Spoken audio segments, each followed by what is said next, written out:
Bring a pan with enough water and 2 teaspoons of salt to a boil.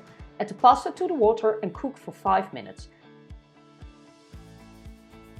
Then add 1 pound of sliced runner beans to the pasta and let everything simmer for 4 minutes.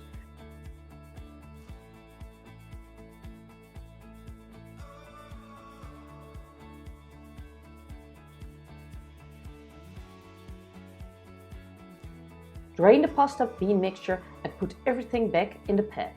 Stir in 3/4 cup of pesto and 1/2 cup of pine nuts. Grate some Parmesan cheese on top and serve.